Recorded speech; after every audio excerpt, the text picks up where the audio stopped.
수요는 거울 중에 거울입니다. 여러분들이 올바른 마음가짐으로 산상수훈 말씀을 들으면 매 시간이 새로워지는 시간이 될 것입니다.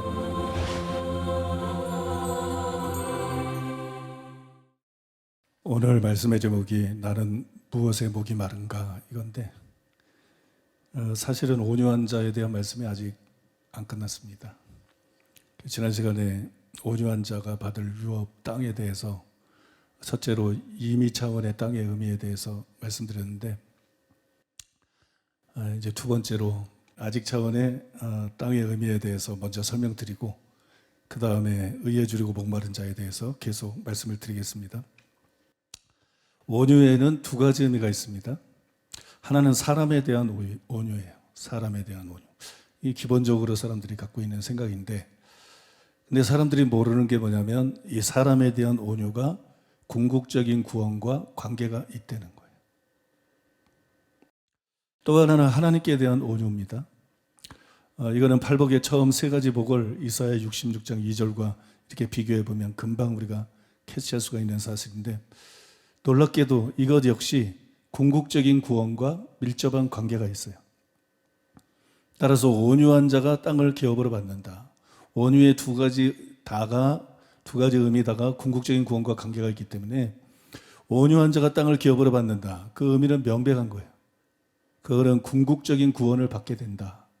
하나님 나라에 들어가서 영생하게 된다. 그런 의미입니다. 이스라엘 백성은 가나안 땅을 유업으로 받았어요. 그런데 이 가나안 땅은 천국의 예표입니다. 그러므로 땅을 기업으로 받는다는 것은 단순히 이삭처럼 넓은 땅을 받는 거 그런 의미를 포함한다고 말씀드렸습니다. 그것만 의미하는 것이 아니라 궁극적으로는 온유한 자가 하나님의 나라를 기업으로 받는다. 그걸 말씀하는 거예요. 온유한 자만 하나님의 나라를 기업으로 받아요. 우리가 계시록을 설교할 때 자세히 설명해 드렸지만 천국은 하늘에 이루어지는 것이 아니라 땅에 이루어집니다. 그렇다고 이 땅을 말하는 건 아니에요. 이 땅은 천년왕국이 이루어지는 거고 이 땅이 사라지고 난 다음에 하나님이 새하늘과 새 땅을 만드시는데 지금 있는 천국하고는 다른 곳이죠. 그 새하늘과 새 땅, 이것이 여러분 궁극적인 천국이에요. 궁극적인 천국, 영원한 천국. 지금 있는 천국은 영원한 천국이 아니죠. 여러분 거기가 영원한 천국이고 궁극적인 천국이에요. 그러니까 천국은 땅에 이루어져요.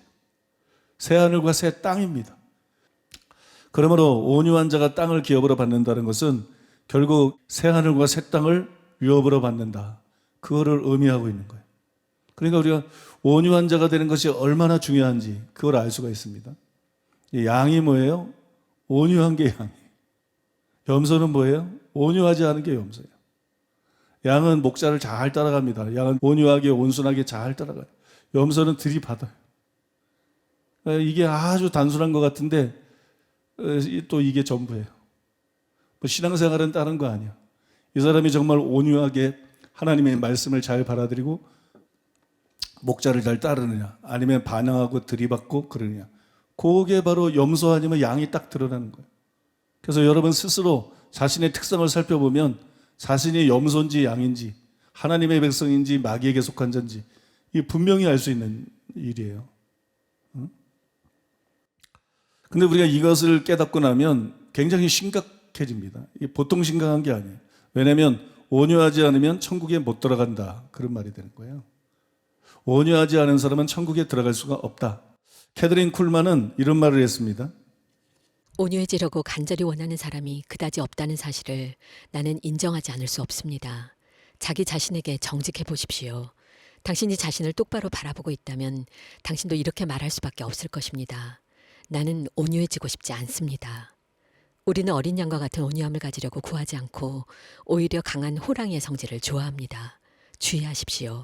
우리 모두에게는 온유함이라는 단어를 회피하고 내팽개치는 경향이 있습니다. 거룩해지길 원한다든지 겸손해지길 원한다든지 사랑이 충만하게 되길 원한다든지 이런 사람들은 많아요. 근데 정말 온유에 얼마나 관심을 갖고 있나. 온유는 상당히 소외되고 있다는 거예요. 온유해진 것을 목표로 삼는 사람들은 생각보다 많지 않다는 거예요. 온유라는 덕목 자체가 이렇게 탁 빛이 나고 우리의 눈을 탁 끄는 그런 덕목이 아니에요. 그래서 온유해지고자 하는 사람들이 너무 적대는 거예요. 그러나 온유는 하나의 덕목이 아닙니다. 단지 하나의 덕목이 아니고 온유는 필수 불가결한 것이. 왜냐하면 온유하지 않은 자는 땅을 유업으로 받을 수 없어요. 온유하지 않은 자는 새하늘과 새 땅에 들어갈 수 없어요. 그래서 모든 신자들은 온유에 관심을 가져야 돼요. 모든 신자들은 반드시 온유해져야만 됩니다. 이것은 여러분 우리 주 예수님의 말씀에 분명히 나타나 있습니다. 마태복음 5장 21절로 22절. 옛사람에게 말한 바 살인하지 말라. 누구든지 살인하면 심판을 받게 되리라 하였다는 것을 너희가 들었으나 나는 너희에게 이르노니 형제에게 노하는 자마다 심판을 받게 되고 형제를 대하여 라가라 하는 자는 공회에 잡혀가게 되고 미련한 놈이라 하는 자는 지옥불에 들어가게 되리라. 이게 제6계명 살인하지 말라는 계명을 예수님이 설명하시는 건데, 사람들은 살인하지 말라 이렇게 가르쳤는데 살인하면 심판을 받게 된다 이렇게 가르쳤는데, 예수님은 나는 너에게 이르노니 형제를 노하는 자마다 심판을 받게 된다. 살인하면 심판받는다는 걸 예수님이 어떻게 바꿨어요? 형제에게 노하는 자마다 심판을 받게 되고. 이게 시작이에요. 형제에 대하여 라가라는 자는 공회에 잡히게 되고, 라가라는 욕설이에요. 이건 공회에 잡히게 되고, 미련한 놈이라는 자는 지옥불에 들어가게 되리라. 여기 이 말씀은 간단히 말해서 사람을 죽이는 것만 살인이 아니다. 화내는 것도 살인이다. 욕하는 것도 살인이다. 이런 얘기입니다, 여러분. 화내는 게 살인이다. 왜 사람을 죽이냐? 그 사람에 대해 화가 나서 죽이는 거야. 그죠?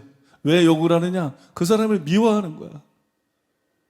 그러니까 살인만 죄가 아니고 화내는 것도 살인이다.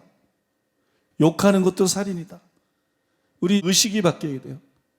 그래서 살인한 자가 심판받게 되는 것처럼 하나님의 법정에서는 화내는 자가 살인죄로 기소된다. 심판을 받는다. 욕하는 자가 살인죄로 기소된다. 심판을 받는다. 예수님이 말씀이 그런 뜻이에요. 그 다음에 그 전에 나오는 20절과 비교해 보면 그런 자들은 천국에 못 들어간다. 문맥을 보면 그런 의미가 되는 거예요. 화내는 자, 욕하는 자, 천국에 못 들어간다. 어쩌다 한번 여러분들이 화를 내거나 욕한 거나 그런 걸 말하는 게 아니고, 그런 거 회개하면 돼요. 그거 잘한 거 아니야. 회개이지, 그죠? 회개하고 용서받으면 돼. 그러나 여러분, 습관적으로 욕하고 습관적으로 화내고 이런 건 심판받을 죄고 지옥 갈 죄라는 걸 분명히 알아야 돼요. 그래서 우리가 그런 죄를 회개하고 반드시 온유한 사람이 돼야 되는 것이, 이게 상당히 충격적인 말씀이에요. 그러니까 자기가 자주 화를 낸다, 걸핏하면 욕을 한다, 그러면 이거 충격받아야 돼. 그리고 핑계대지 말고 반드시 고쳐야 될 줄로 믿습니다. 또 온유하지 않은 자가 천국에 들어갈 수 없다는 것은 예수님만 말씀한 게 아니라 바울도 말했어요. 바울은 지옥에 가게 만드는 죄의 목록을 갈라디아서 5장 19절에 21절에서 쓰고 있는데, 거기에 분냄을 포함시켰어요. 이 분냄, 이게 지옥 가는 죄다. 예수 믿는다 그러면서 걸핏하면 분내고 분으로 가득 차는 사람, 이 사람 천국 못 간다. 그렇게 바울이 명시를 했어요. 반면에 구원받는 자들이 맺는 성령의 열매의 목록에 보면 온유가 거기 분명히 들어가 있어요. 진짜 구원받은 사람, 그래서 새 언약이신 성령이 그 안에 들어와서 거듭나고 하나님을 아바 아버지라 부르는 사람, 이런 사람들이 맺게 되는 열매 중에 하나가 바로 온유다. 그들이 구원받았다는 증거 중에 하나가 바로 온유다. 그렇게 분명히 말하고 있어요. 분내는 자는 천국에 들어가지 못합니다. 온유한 자만 천국에 들어갑니다. 그래서 우리는 화내는 일을 작은 것으로 생각하면 안 돼. 화내는 것을 심각하게 생각해야 돼. 우리 각자가 제 자신이 그랬던 것처럼 여러분들도 이 말씀을 심각하게 받아들여야 돼. 그래서 화내는 거 이거 없애버려야 돼. 믿습니까? 또 혹 욕하는 거 있으면 없애버려야 될 줄로 믿습니다. 회개하고 다 고쳐야 될 줄로 믿습니다. 저는 이 온유가 사람에 대한 것일 뿐만 아니라 하나님께 대한 것이다, 그렇게 말씀을 드렸습니다. 이 말씀을 듣는 사람들의 반응을 보면 크게 두 가지예요. 떠는 것과 화내는 것. 그렇게 말했어요. 떠는 거 아니면 화내는 것. 화내는 것의 반대가 온유죠. 많은 사람들이 스데반의 설교를 들을 때처럼 자기 실체를 드러내는 말씀을 들으면 분노해요. 이를 갈아요. 이게 중요해요. 제사장이 성경을 가르치는 거 듣고 화낸 사람이 아무도 없어요. 선지자들이 외치면 다 화가 나. 제사장들은 그냥 가르쳤어요. 선지자들은 죄를 지적했어요. 선지자들은 문제점을 지적했어요. 선지자들은 회개를 촉구했어요. 그죠? 제사장만 있으면 됐으면 하나님이 선지자를 안 보내시지. 제사장만 가지고 안 된다는 거예요. 랍비들만 가지고 안 된다는 거예요. 선지자가 필요한 것이에요. 선지자. 근데 오늘날 설교들이 너무 제사장 설교를 닮았어. 회개하라고 안 그러고, 행함이든 산미든 가지라고, 거룩해져야 된다고, 당신 바뀌어야 된다고, 그렇다면 지옥 갈 수 있다고 안 건드려. 그죠? 그러니까 성도들이 목회를 하는데 반감이 없어. 응? 이런 교회를 조심해야 돼. 이런 교회가 지옥으로 끌고 가는 교회, 사람 영혼들을. 많은 사람들이 스데반의 설교를 들었을 때 자기 실체를 드러내는 말씀에 분노하고 이를 갈았어요. 자기 실체가 드러나니까 회개를 해야 되는데 막 오히려 화를 내. 그러니까 사람들이 지적하고 책망하면 화내는 경우가 많잖아요. 근데 이게 너무 무서운 거예요, 영적으로는. 그 책망과 지적이 성경적으로 정당한데 책망할 때 화난다. 끝난 겁니다, 여러분. 그건 염소라는 거예요. 그건 하나님 자녀가 아니라는 거예요. 그래서 여러분 스데반 설교를 들을 때 얼마나 많은 사람들이 그렇게 화가 났어요. 막 그냥 이를 갈았어요. 반면에 아주 소수의 사람들만이 베드로의 설교를 들었을 때처럼 그 말씀 때문에 두려워하고 떨어요. 그러니까 이 말씀 들을 때 내 반응이 너무 중요한 거야. 내 실체가 드러날 때 화내고 달겨드느냐, 아니면 말씀 들을 때 내 실체가 드러날 때 두려워하며 떠느냐. 이게 생사를 가르는 거야. 이게 천국 지옥을 가르는 거야. 영생과 멸망을 가르는 거야. 영원히 천국에 살 거냐, 지옥의 불구덩이에서 영원히 뒹굴 것이냐. 그거를 여러분 가르는 게 바로 이것이에요. 그래서 말씀 들을 때 조심해야 된다는 거예요. 모세가 뭐라, 생명과 사망을 너희 앞에 두었다. 말씀 듣는 거는 너희들 생사를 가르는 거야. 말씀 듣는 거는 너희가 복을 받는 삶을 미래에 살지 저주받는 삶을 살지를 가르는 거야. 네가 들어가던 나라도 복을 받을지, 네가 들어가던 나가도 모든 일들이 잘 안 될지, 그걸 말씀 듣는 그것이 결정하는 거야. 네가 살지 죽을지, 네가 천국에 갈지 지옥에 갈지가 말씀 듣는 그것이 결정하는 거야. 그러니까 하나님 말씀 듣고 화내는 사람, 하나님 말씀 앞에 온유하지 못한 사람, 저주를 선택하는 사람들이에요. 지옥을 선택하고 있는 거예요.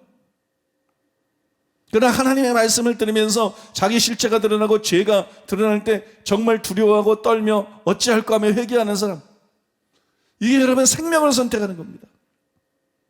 이게 복을 선택하는 것입니다. 믿습니까? 다 잘 살고 싶지, 근데 다 잘 살아지나? 다 잘 되고 싶지, 근데 다 잘 되나? 다 성공하고 싶지, 하나님이 절대 주권자입니다. 말씀에 어떻게 반응하냐에 따라서 신자의 미래는 달라지는 거예요. 여러분의 미래는 달라지는 거예요. 그래서 말씀 듣는 거를 여러분들이 쉽게 생각하면 안 돼요. 말씀을 어떻게 듣는가, 이건 너무나도 중요하다는 거예요. 그래서 이거는 시금석으로 자기 자신을 냉정하게 살펴야 됩니다. 여러분 단도직입적으로 질문하면 여러분 두 그룹 중에 어디에 속합니까? 여러분들은 스데반의 설교를 들은 사람처럼 반응합니까? 베드로의 설교를 들은 사람처럼 반응합니까? 여러분들의 반응은 어떻습니까? 여러분들은 설교를 듣고 자신의 잘못이 드러날 때 두려워하는 마음으로 자기를 보고 회개합니까? 아니면 설교자에게 화가 나서 투덜대고 비판합니까? 여러분들은 어떤 그룹입니까? 만약에 후자라면 두려워해야 돼요. 만약에 후자라면 여러분의 심령이 가난하지 않다는 거예요. 저는 이런 생각을 할 때마다 참 마음이, 영혼들 때문에 마음이 찢어지는 것 같아요. 왜 하나님 앞에, 말씀 앞에 온유하지 못한가? 첫째, 심령이 가난하지 않아. 자기 죄를 몰라. 자기 자신을 몰라. 스스로에게 속았어. 이게 여러분 서기관이고 바리새인이에요. 이게 문제인 거예요. 자기를 몰라. 자기 죄를 몰라. 그러니까 심령이 가난하지 않아. 그 다음에 심령이 가난하지 않으니까 애통하는 마음이 없어. 애통하는 마음. 심령이 가난하지 않으니까 온유할 수가 없어요. 애통하지 않으니까 온유할 수가 없어요. 심령이 가난해야 애통할 수 있는 거고, 애통해야 온유할 수 있는 거예요.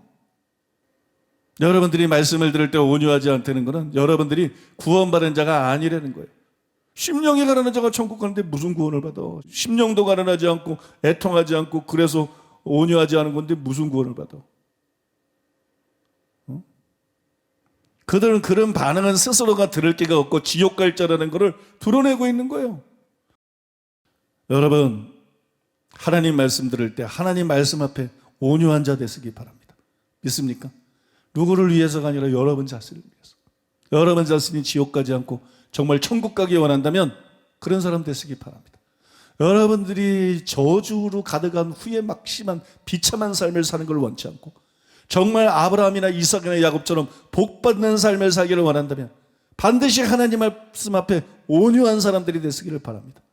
하나님 말씀을 들을 때, 책망을 들을 때, 지적을 받을 때 온유하게 받아들이고 자기를 발견하고 애통하며 회개하는 여러분들 되시기를 예수님의 이름으로 축복합니다. 이제 의에 줄이고 목마른 자에 대해서 말씀을 드리겠어요. 나는 무엇에 목이 마른가? 제목을 그렇게 정해봤어요. 참 마음에 와닿죠. 한번 따라해 볼까요? 나는 무엇에 목이 마른가?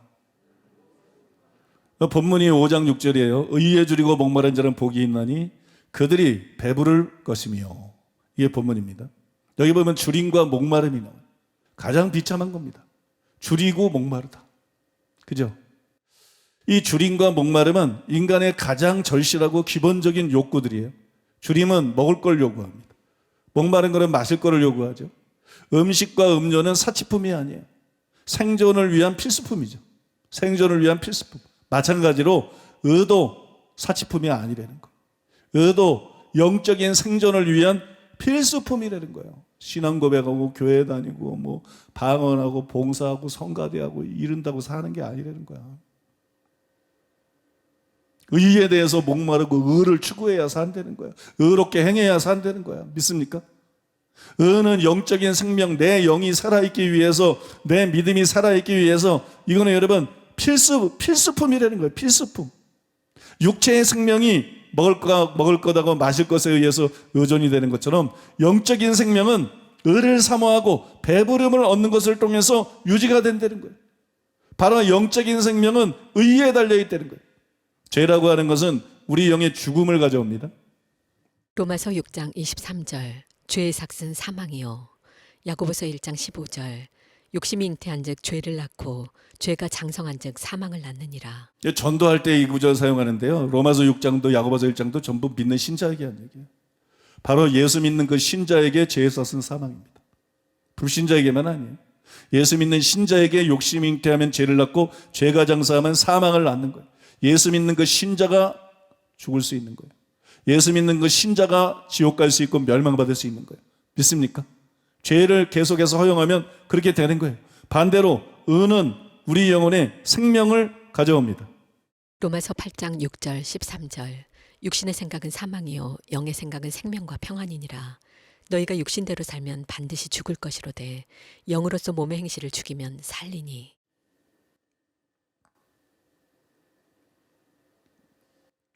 그러므로 여러분 우리에게 반드시 필요한 게 뭐냐? 그 다음에 우리에게 절대적으로 필요한 게 뭐냐? 바로 의입니다. 의롭게 행하는 거예요. 의롭게 사는 거예요. 믿습니까? 우리에게는 반드시 의가 필요합니다. 우리는 반드시 의로워져야 됩니다. 의롭다함 받을 뿐만 아니라 의로운 삶을 살아가야 돼요.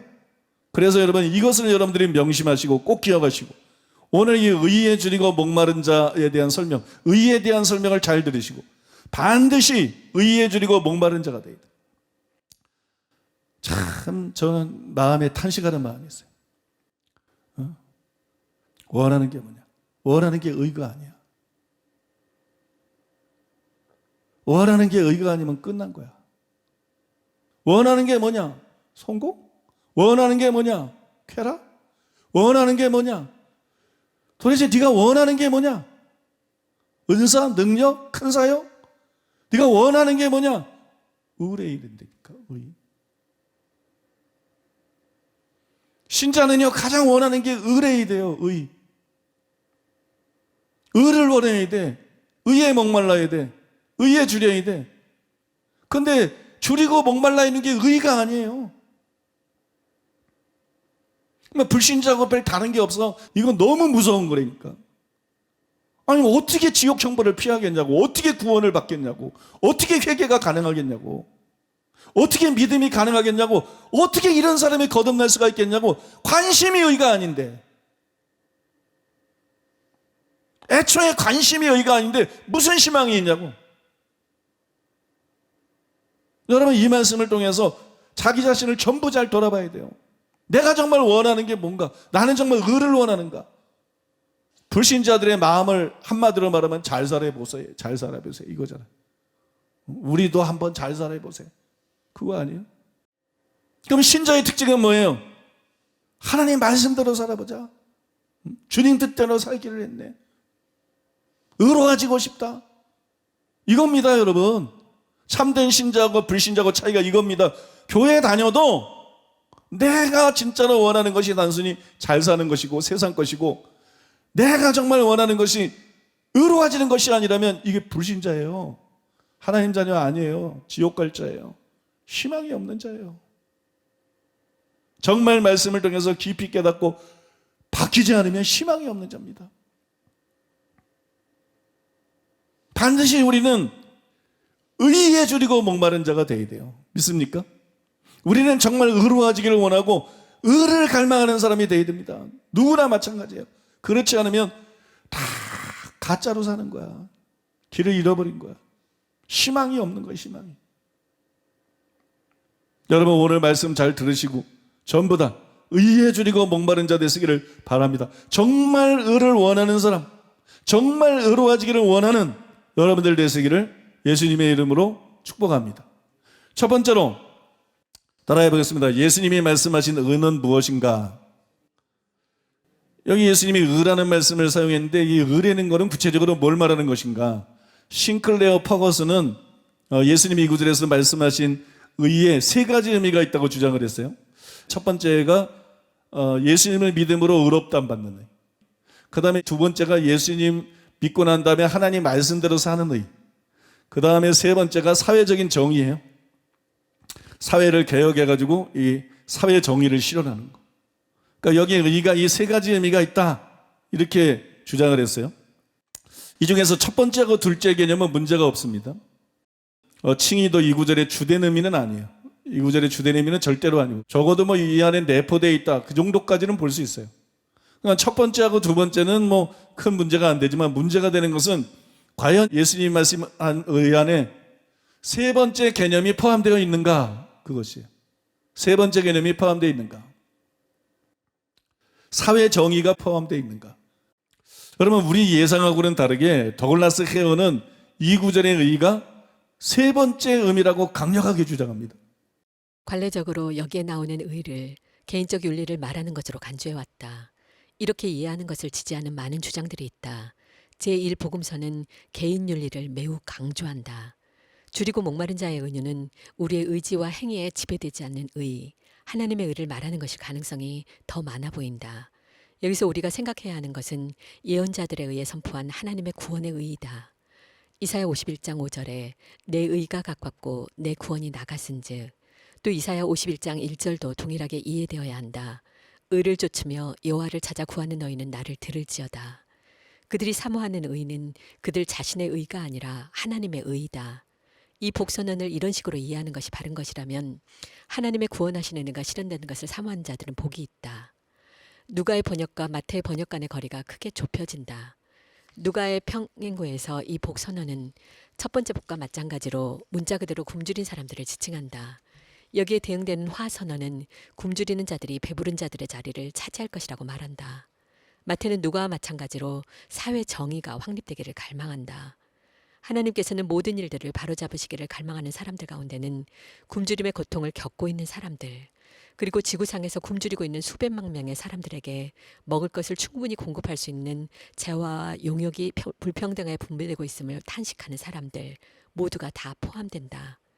굶주리는 자들, 그리고 정의가 편만한 것을 보고자 줄이고 목말라 하는 자들은 얼마나 복된가.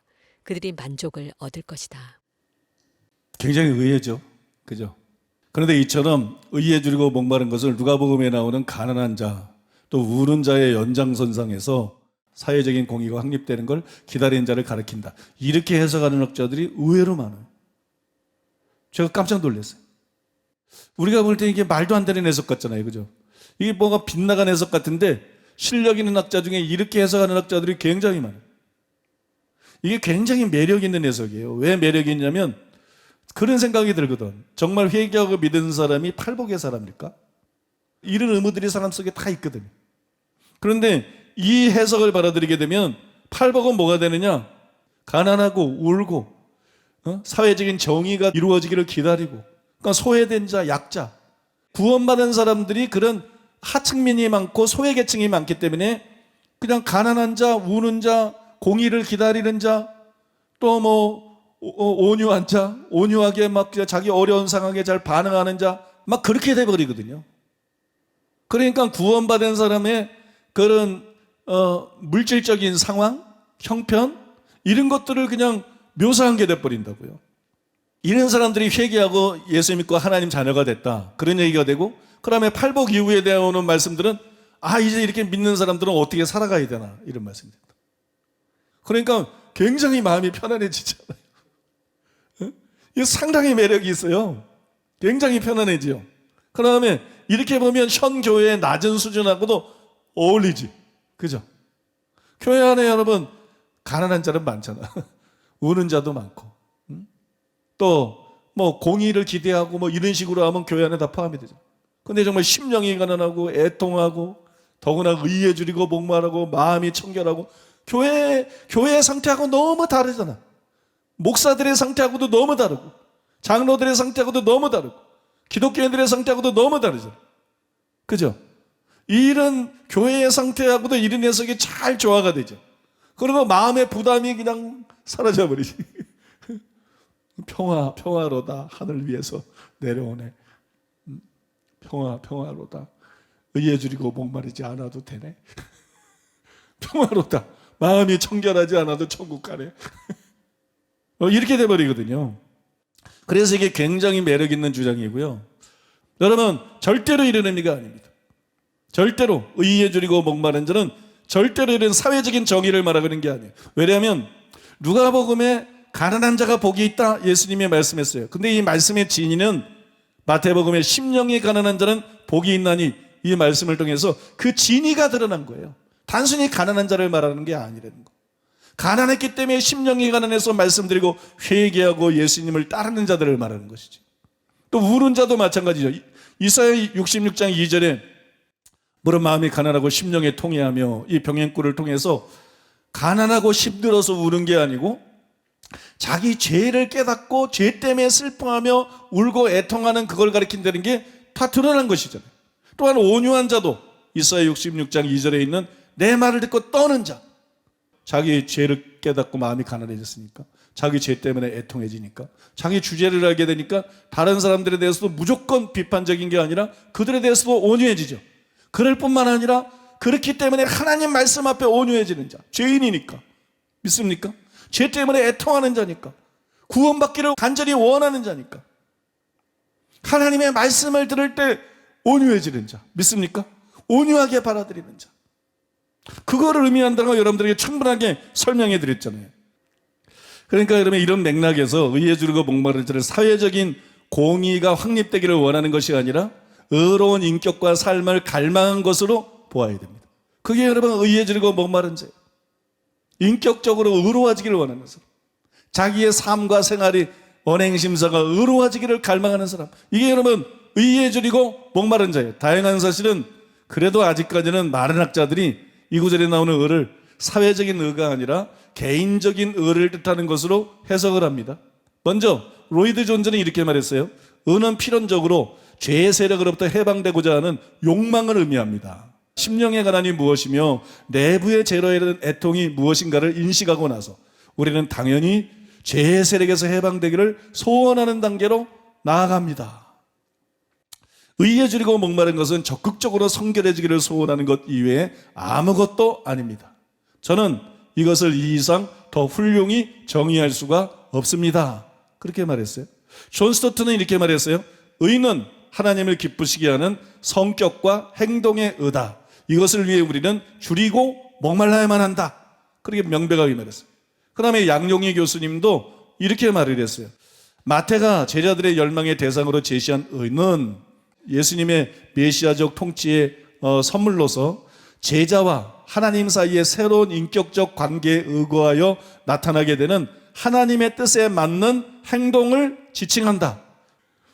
하나님의 통치를 받는 제자들의 특징은 자신의 삶과 관계 가운데 하나님 뜻이 이루어지기를 적극적으로 고대하며 기도하는 것이다. 따라서 제자가 실제로 그처럼 의에 굶주리고 목말라 할 때 그것은 자신의 제자 신분을 확인해주며 그러한 사실 확인은 그에게 행복의 요건이 되는 것이다.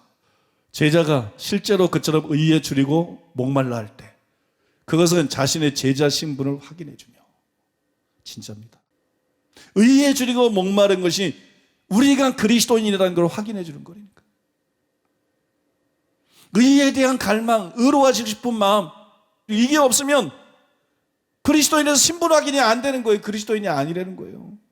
그러한 사실 확인은 그에게 행복의 요건이 되는 것이다.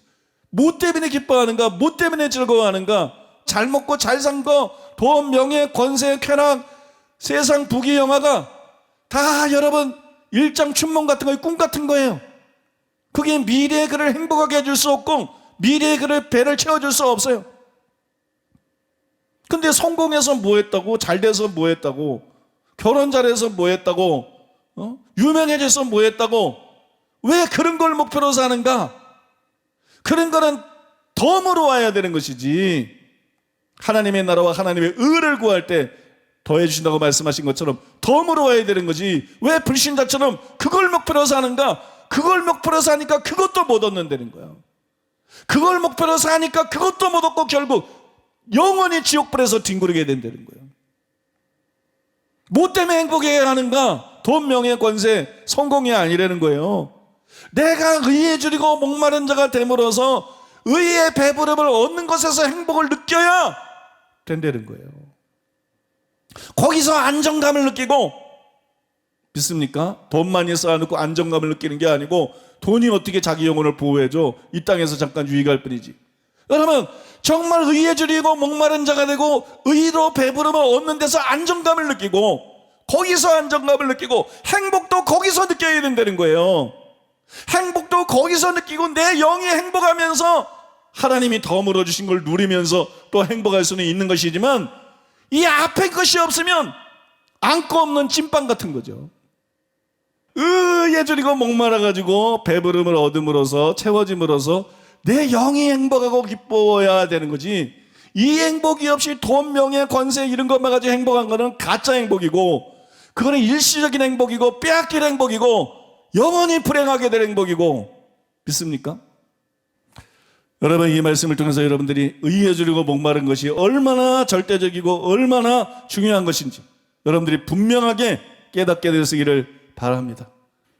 저는 지금 몇몇 학자들의 의에 대한 해석을 소개해 준 것처럼 이렇게 해석하는 것이 옳다고 생각해요. 여러분 생각해 보세요.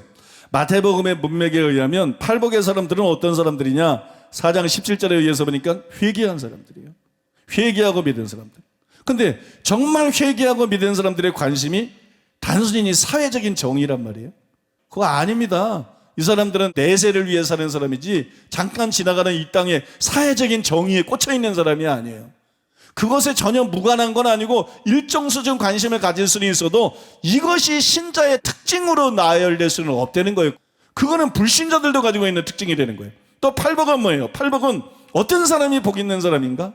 즉 어떤 사람이 천국을 유업으로 받을 자인가? 팔복은 구원받은 사람의 특징뿐 아니라 궁극적으로 구원받을 사람이 누구인지를 보여주는 거예요. 그 두 가지 다를 보여주고 있는 것이 팔복이에요.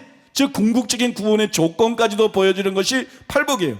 그런데 여러분, 사회적인 부조리 때문에 탄식하고 완전한 정의가 이루어지기를 원하는 것이 구원받은 증거라고 말할 수 있느냐?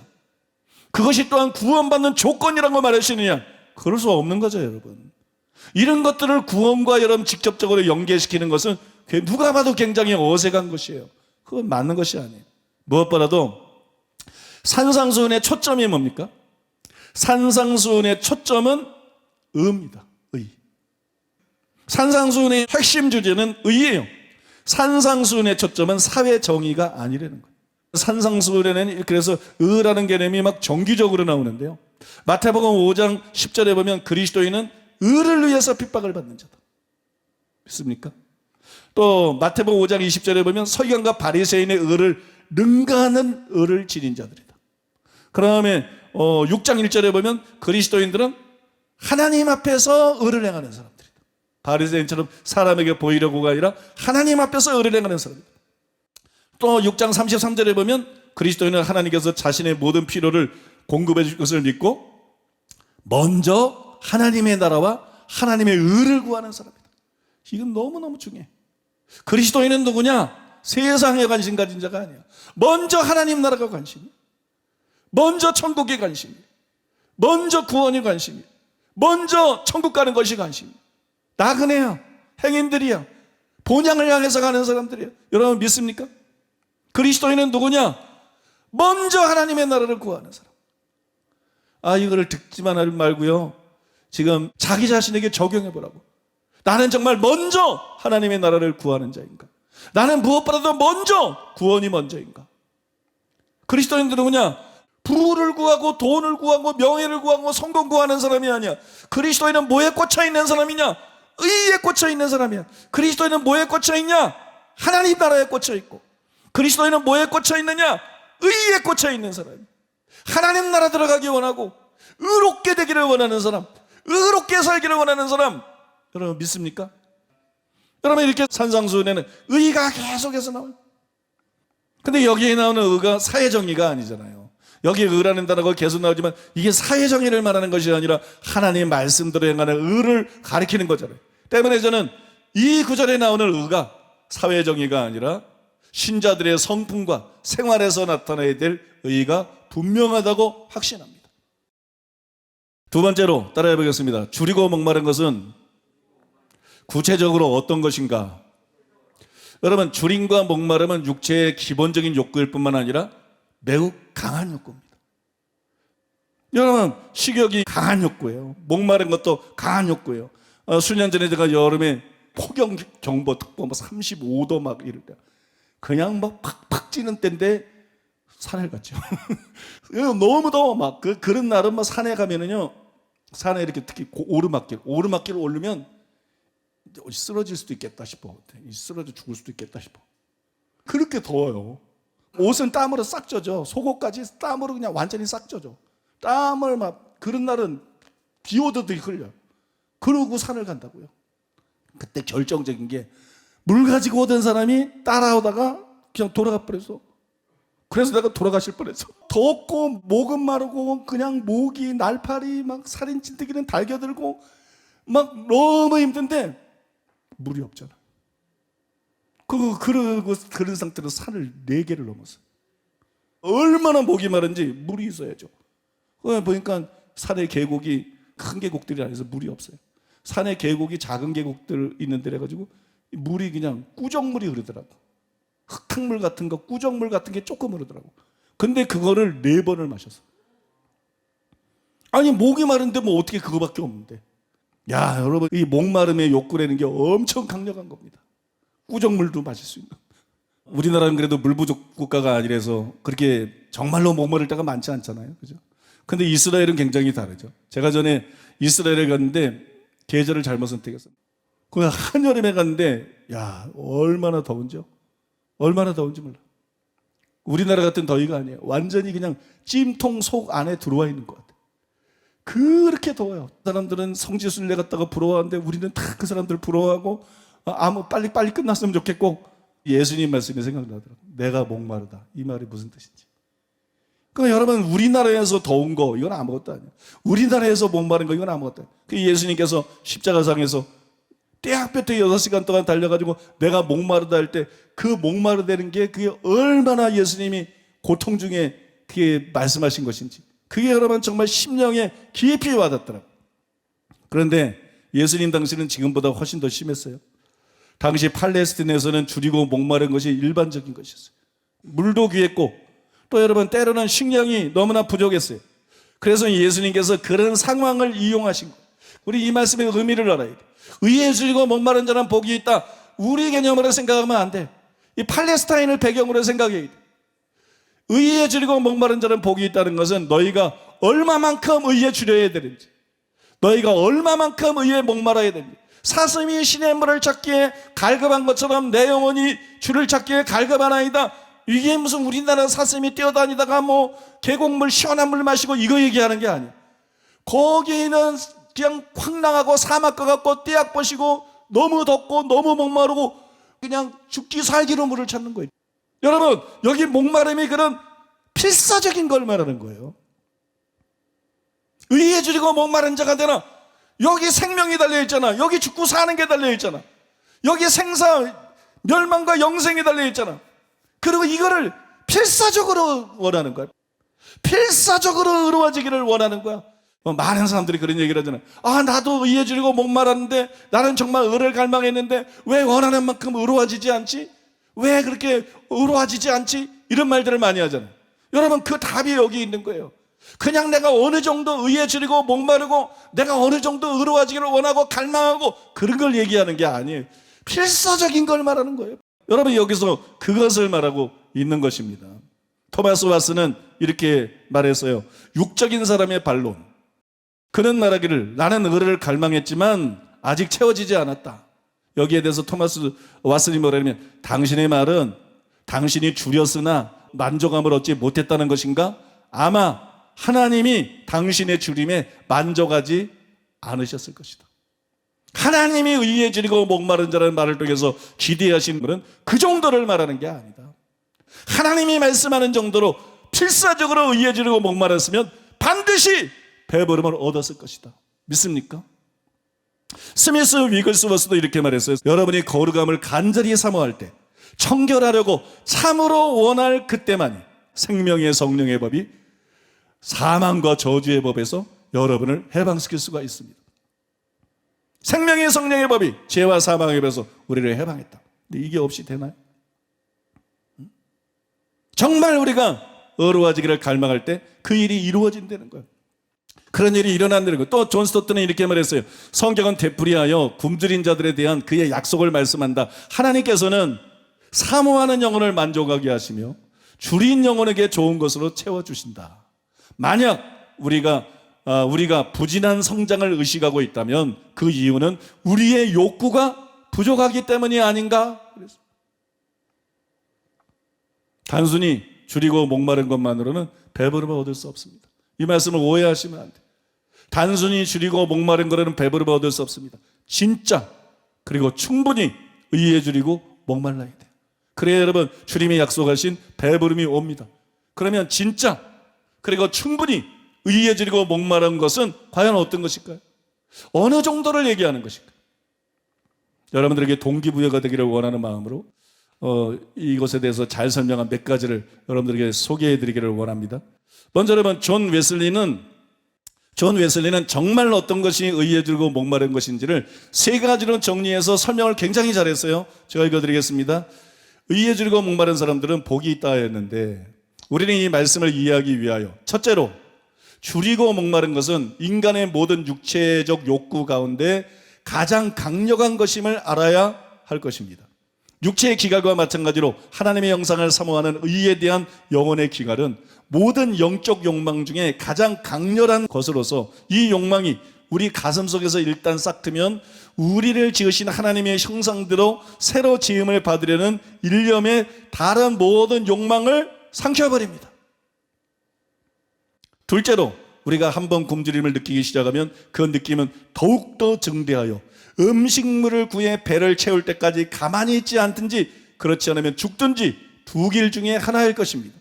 이와 마찬가지로 우리가 그리스도 안에 있는 마음을 사모하는 마음이 일단 생기기 시작했다면 이 영적 욕구에 대한 열의는 식어지지 않고 더욱 가열되어 이 욕구가 충족되기까지 멈추지 않을 것입니다. 목마른 사람이 시간이 지난다고 갈증이 없어지나? 점점 더 심해지지. 그죠? 죽을 때까지 물을 찾게 되겠지. 사슴이든 사람이든. 그렇지 않겠어요, 여러분? 셋째로는 기갈자에게는 음식물 외에 다른 것은 아무것도 필요하지 않습니다. 기갈자에게 음식물 이외에 화려한 의복과 금은 보석이나 높은 명예나 모든 좋은 것을 줄지라도 이것들은 그에게 대수롭지 않습니다. 이것들은 내가 원하는 것이 아니다. 나에게 먹을 것을 달라. 내가 죽겠으니 라고 할 것입니다. 의의 기갈자도 그렇습니다. 그에게 있어 의 외에는 다른 아무것도 만족을 주지 못합니다. 부귀 영화를 다 준다 해도 그런 이런 것들은 내가 원하는 것이 아니다. 나에게 사랑을 주시오. 그렇지 않으면 죽을 수밖에 없어 라고 할 것입니다. 그랬어요. 의에 줄이고 목마른 것이 뭔지 너무 잘 표현해주고 있지 않나요? 토마스 왓슨도 같은 말을 했습니다. 주림은 음식 말고는 아무것도 만족하게 해줄 수가 없다. 배고픈 사람에게 꽃 음악을 가져다 주어보라. 재미나는 이야기를 해주어보라. 음식 말고는 아무것도 그를 만족시킬 수 없을 것이다. 바질의 표현을 빌린다면 줄인 영혼은 줄여서 찾는 것을 차지하여 즐길 때까지는 거에 미친 듯이 마음을 가누지 못한다. 여러분, 의에 줄이고 목마른 것은 바로 이런 것이에요. 마이클 위클슨도 이렇게 말했어요. 줄이고 목마른 자는 매우 궁핍한 상태에 있다. 그들은 체험을 받지 못하면 죽고 말 것이다. 의에 갈망하는 자의 열망도 그러하다. 아무튼 우리 여러분 필사적이어야 됩니다. 그냥 뭐 간절히 이런 거 가지고는 안 돼. 필사 죽는 나서 하느냐, 영생이 달린 거야. 필사적으로 그를 갈망해야 돼. 믿습니까?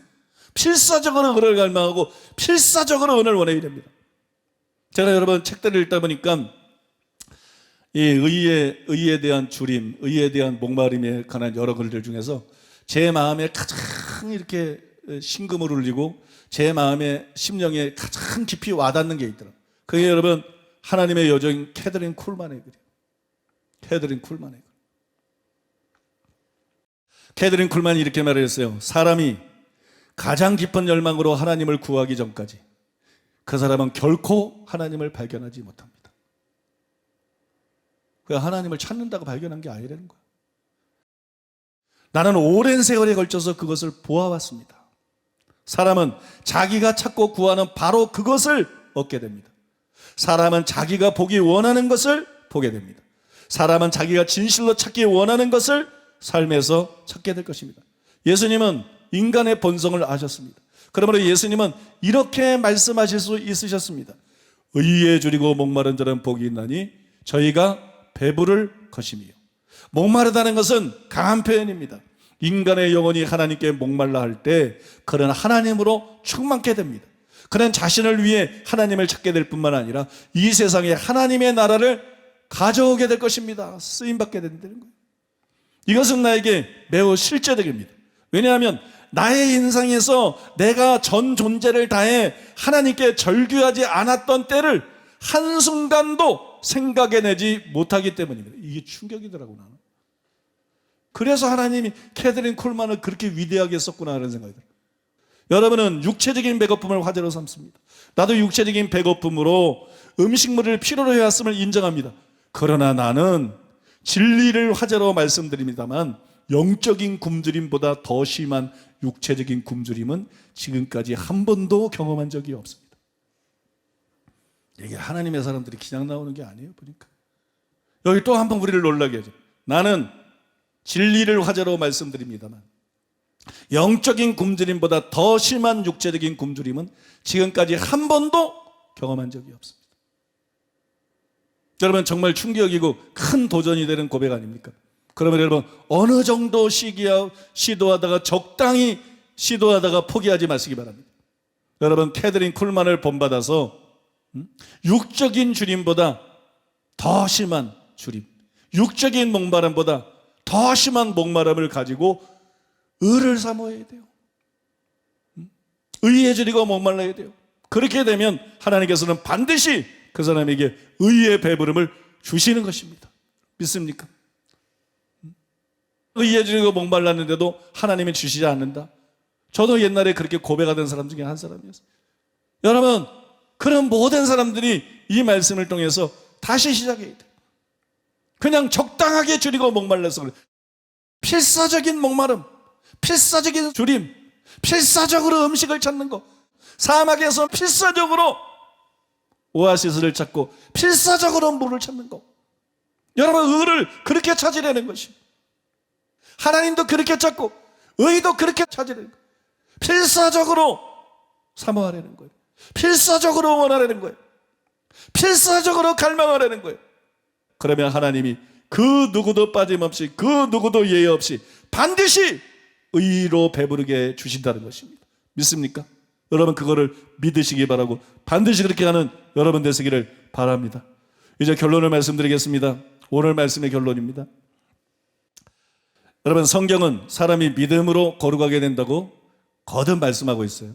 그러므로 우리는 의에 줄이고 목마른 자가 될 뿐만이 아니라 배부름을 얻을 것이라는 하나님의 약속을 믿어야 됩니다. 우리에게는 충분한 약속의 말씀이 있어요. 시편 107편 9절에 보니까 그가 사모하는 영혼에게 만족을 주시며 줄인 영혼에게 좋은 것으로 채워주심이로다. 오늘 마태복음 6절에 보니까 의에 줄이고 목마른 자는 복이 있나니 그들이 배부를 것이며, 누가복음 1장 53절에도 보면 줄이는 자를 좋은 것으로 배불리셨으며 이렇게 기록되어 있어요. 하나님은 절대로 거짓말하지 않으세요. 하나님은 절대 거짓말하지 않습니다. 약속을 반드시 지키십니다. 여러분, 토마스 왓슨은 이런 말을 했어요. 하나님은 우리가 헛되이 사모하도록 버려두시지 않는다. 에이든 토저 박사는 어떤 사람이건 그가 원하는 만큼 경건하고 성령으로 충만하게 된다. 이게 이제 유명한 말이 됐어요. 우리가 물을 마셔도 목마른 만큼 마시잖아요. 음식을 먹어도 배고픈 만큼 먹잖아요. 어떤 사람이건 그가 원하는 만큼 경건해질 수 있다. 어떤 사람이건 그가 원하는 만큼 성령 충만을 받을 수 있다. 또 여러분이 잘 아는 하나님의 사람 잔 레이크는 확신을 가지고 이렇게 말했어요. 사람이 가진 영혼의 갈망은 반드시 만족을 얻고 틀림없이 충족됩니다. 그것이 성령의 깊음 안에 있는 하나님의 법칙입니다. 이 하나님의 사람은 하나님의 깊은 세계를, 하나님의 깊은 것을 경험한 사람. 그런데 이것이 하나님의 성령의 깊음 안에 있는 하나님의 법칙이라는 거예요. 여러분, 로이드 존즈도 장담하듯이 이렇게 말했습니다. 이것은 절대적이며 무조건적인 약속입니다. 그러므로 여러분이 의에 줄이고 목마르다면 여러분은 배부를 것입니다. 이 점은 의문의 여지가 없습니다. 여러분이 의에 줄이고 목마르고 그리스도처럼 되기를 사모한다면 여러분은 이 복을 받으실 것입니다. 사랑하는 여러분, 의심했던 죄를 회개하시기 바랍니다. 왜 의에 줄이고 목마르면 배부름을 얻는다 그러는데, 우리는 나름대로 의에 줄이고 목마르는데 왜 배부름을 주시지 않는가? 하나님의 말씀을 의심했던 죄를 회개하세요.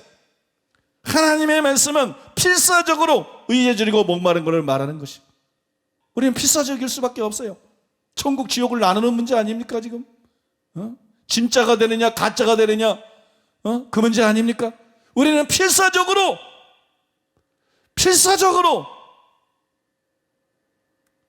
의롭게 되기를 원해야 됩니다. 의를 갈망해야 됩니다. 우리가 필사적으로 의에 줄이고 목마르면 하나님은 100% 반드시 우리가 갈망한 만큼, 우리가 원한 만큼, 믿습니까? 우리가 진실로 갈망하고 원한 만큼 하나님께서 채워주십니다. 우리는 다 의로워질 수 있습니다. 우리는 다 거룩해질 수 있습니다. 우리는 다 사랑으로 풍성하게 될 수 있습니다. 우리는 다 하나님의 형상을 이룰 수 있습니다. 하나님을 닮을 수 있습니다. 우리가 하나님의 약속의 말씀을 믿고 갈망하면 누구도 예외 없이 그렇게 될 것입니다. 여러분 모두 그렇게 될 것입니다. 여러분 이 말씀을 믿고 실제로 필사적으로 의에 줄이고 목마른 자가 되어서 다 의로 배부름을 얻는 여러분 되시기를, 복된 여러분 되시기를 예수님의 이름으로 축복합니다. 이제 우리 기도할 건데요, 제가 인터넷 뒤져보니까 마음이 상한 자를 이런 찬양이 있더라고요. 마음이 상한 자를 고치시는 주님, 하늘의 아버지 날 주관하소서. 주의 길로 인도하사 자유케 하소서. 새 일을 행하사 부흥케 하소서. 의에 줄이고 목이 마르니 성령의 기름 부으소서. 의에 줄이고 목이 마르니 내 잔을 채워 주소서. 성령으로 채우사 주보게 하소서. 주 임재 속에 은혜 알게 하소서. 주 뜻대로 살아가리 세상 끝날까지 나를 빚으시고 새날 열어주소서. 의에 줄이고 목이 마르니 성령의 기름 부으소서. 의에 줄이고 목이 마르니 내 잔을 채워주소서. 마음이 상한 자를 고치시는 주님, 하늘의 아버지 날 주관하소서. 주의 길로 인도하사 자유케 하소서. 새 일을 행하사 부흥케 하소서. 의에 줄이고 목이 마르니 성령의 기름 부으소서. 의에 줄이고 목이 마르니 내 잔을 채워주소서. 의에 줄이고 목이 마르니 성령의 기름 부으소서. 의에 줄이고 목이 마르니 내 잔을 채워주소서. 내 잔을 채워주소서. 내 잔을 채워주소서. 이런 가사의 노래, 오늘 말씀하고 너무 맞는 것 같아요. 우리 여러분 이 말씀 기억하면서 하나님 앞에 나가겠습니다. 하나님은 진실하십니다. 하나님은 신실하십니다. 하나님은 거짓말하지 않으십니다. 그럼에도 불구하고 우리가 대강대강 의에 지르고 목마른 자가 되어서 우리가 하나님을 얻지 못했고, 우리가 원하는 만큼 성령을 얻지 못했고, 우리가 원하는 만큼 의의 배부름을 얻지 못했습니다. 문제가 나에 있음을 고백합니다. 내가 너무 건성이었고 내가 너무 게을렀음을 고백합니다. 이 시간에 회개합니다. 주님, 여기에 생과 사가 달렸습니다. 천국과 지옥이 달렸습니다. 영생과 멸망이 달렸습니다. 주님, 이제 제가 필사적이 되기를 원합니다. 주님, 이제 제가 전과 다르게 필사적으로 의를 갈망합니다. 필사적으로 의를 원합니다. 필사적으로 의를 구합니다. 이 시간 부어 주시옵소서. 의가 피와 같이 내리게 하여 주시옵소서. 의로 배부름을 얻게 하여 주시옵소서.